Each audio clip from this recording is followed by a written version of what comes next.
4 ኪሎና ፒያሳ ቁጭ ብለው ከ4 ኪሎና ከፒያሳ ሳይወጡ ገጠር ለፍቶ ለሚመጣው አባት የተቀጽላ ስም ሲሰጥ የነበረውን እጅግ አዝናለሁ።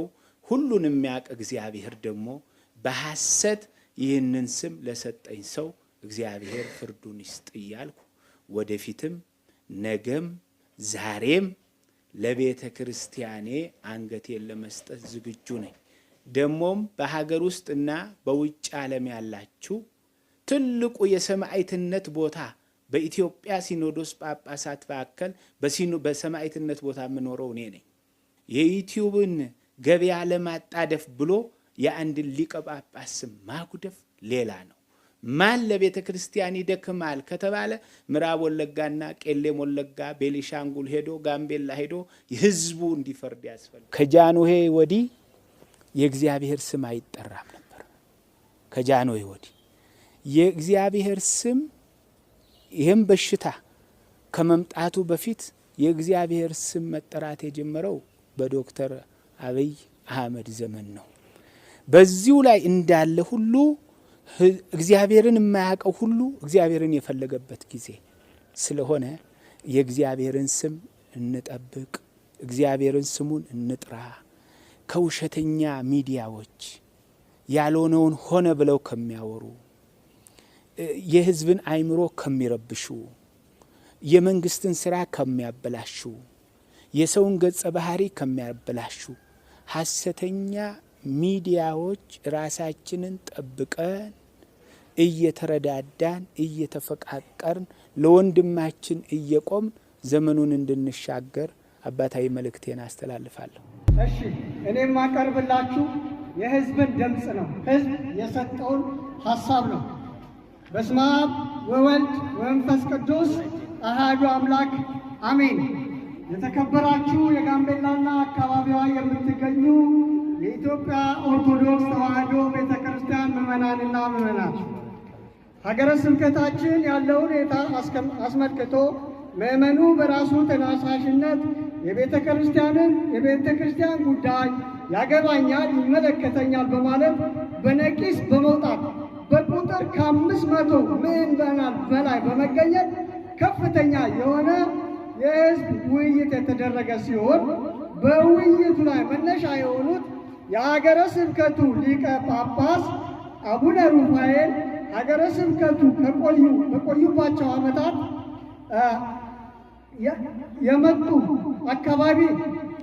የመጡ አካባቢ መልካም ጅምር ያሳዩ ቢሆንም ነገር ግን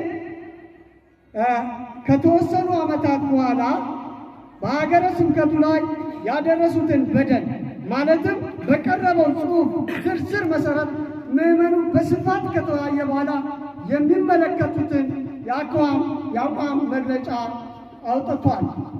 መነሻው አሁን ካደመጣችሁት ዝርዝር ጽሑፍ ነው ማለት ነው። አንደኛ፣ ከሀገረ ስብከቱ የተወሰዱ ንብረቶች በአስቸኳይ ተጣርቶ እንዲመለሱ እንጠይቃለን። ሁለተኛ፣ እስካሁን ድረስ ከአብያተ ክርስቲያን የተሰበሰቡ ለጠቅላይ ቤተ ክህነት መግባት የነበረበት ገንዘብ ተጣርቶ ተጠያቂ እንዲደረጉ እንጠይቃለን። ሶስተኛ፣ የቤተ ክርስቲያኒቱን ትልቁን በደንብ አዳምጡ። የቤተ ክርስቲያኒቱ ሕግ ዶግማና ቀኖና የሚጥሱ ስራዎች ሲሰሩ መቆየታቸውን ስላረጋገጥን ጠቅላይ ቤተ ክህነት እርምጃ እንዲወስድ ስንል እናሳስባለን።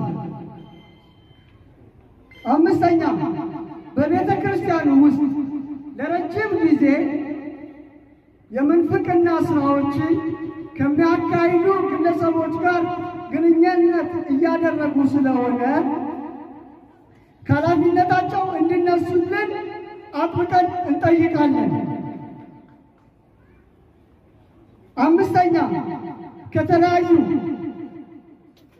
ከተለያዩ በቤተ ክርስቲያኑ ስም ከተለያዩ ግለሰቦች ድርጅቶች፣ ተቋማት በቤተ ክርስቲያኑ ስም ገንዘብና የተለያዩ ዕቃዎች ወስደው ለመመለስ ፈቃደኛ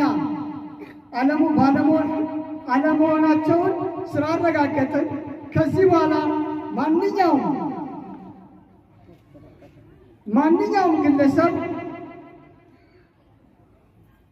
ስልጣን ክህነታቸውን በማየት እንዳይታለል እናሳስባለን። ስድስተኛ፣ በሀገረ ስብከታችን ውስጥ እየሰሩ ያሉትን የሕግ የቀኖና እና የዶግማ ጥሰቶችን የሚያጋልጡትን ግለሰቦች በማስፈራራት በማሳሰር እንዲሰደዱ የተደረገ ሲሆን ከዚህ ድርጊት እንዲታቀቡ እናሳስባለን። 7 በጋምቤላ ሀገረ ስብከት ያልተሰሩ የልማት ስራዎችን ሰርቻለሁ፣ ያላለሙትን አልምቻለሁ፣ ያላጠመቁትን አጥምቄያለሁ በማለት ለጠቅላይ ቤተ ክህነትና ለጋምቤላ ምዕመናን የሚያቀርቡት የውሸት ሪፖርትን እንቃወማለን። 8 በ43ኛው ሰበካ መንፈሳዊ ጉባኤ ላይ በአቡነ ተክለ ሃይማኖት ገዳም 98 ኩንታል ለውዝ እና ሰሊጥ፣ በጎደረ ወረዳ 129 ኩንታል ቡና፣ በመንገሽ ወረዳ 2145 ኩንታል ቡና አምርቻለሁ። እንዲሁም በሀገረ ስብከቱ ውስጥ 11 ህንፃዎችን አስገንብቼ ከፍተኛ ገቢ እንዲያገኙ አድርጌያለሁ። እንዲሁም በክልሉ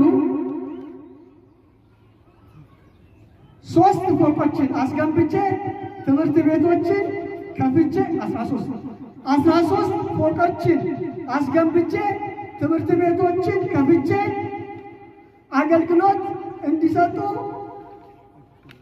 አድርጌያለሁ ያሉትን ፍጹም ነጭ ውሸት ያልሰማው የጋምቤላ ሕዝበ ክርስቲያን ሐሰት መሆኑን እንዲያረጋግጥልን እናሳስባለን።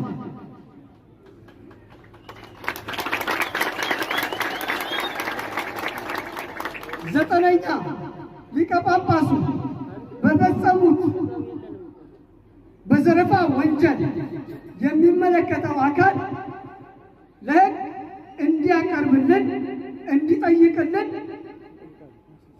በሕግ እንዲቀርብልን እንጠይቃለን። 10ኛ እኚህ አባት በአካባቢያችን ላይ ብዙ በደልን ያደረሱ በመሆናቸው በአባትነት እንዲሁም በሊቀ ጳጳስነት ዳግም የምንሸከምበት ጫንቃ ስለሌለን ፈጽሞ የማንቀበላቸው መሆንን እያሳሰብን በምትተካቸው ቀድሶ የሚያቆርብ ወንጌልን የሚሰብክ የሚረግም ሳይሆን የሚመርቅ የሚያሳስር ሳይሆን የሚያስፈታ የሚያጣላ ሳይሆን የሚያስታርቅ የሚከፋፍል ሳይሆን አንድ የሚያደርግ ፖለቲከኛ ሳይሆን መንፈሳዊ እውነተኛ አባት ቅዱስ ሲኖዶስ እንዲመድብልን በእግዚአብሔር ስም እንማጸናለን። ወስብሐት ለእግዚአብሔር። ከጃንሆይ ወዲህ የእግዚአብሔር ስም አይጠራም ነበር። ከጃንሆይ ወዲህ የእግዚአብሔር ስም ይህም በሽታ ከመምጣቱ በፊት የእግዚአብሔር ስም መጠራት የጀመረው በዶክተር አብይ አህመድ ዘመን ነው። በዚሁ ላይ እንዳለ ሁሉ እግዚአብሔርን የማያውቀው ሁሉ እግዚአብሔርን የፈለገበት ጊዜ ስለሆነ የእግዚአብሔርን ስም እንጠብቅ፣ እግዚአብሔርን ስሙን እንጥራ። ከውሸተኛ ሚዲያዎች ያልሆነውን ሆነ ብለው ከሚያወሩ የሕዝብን አእምሮ ከሚረብሹ የመንግስትን ስራ ከሚያበላሹ የሰውን ገጸ ባህሪ ከሚያበላሹ ሐሰተኛ ሚዲያዎች ራሳችንን ጠብቀን እየተረዳዳን እየተፈቃቀርን ለወንድማችን እየቆምን ዘመኑን እንድንሻገር አባታዊ መልእክቴን አስተላልፋለሁ።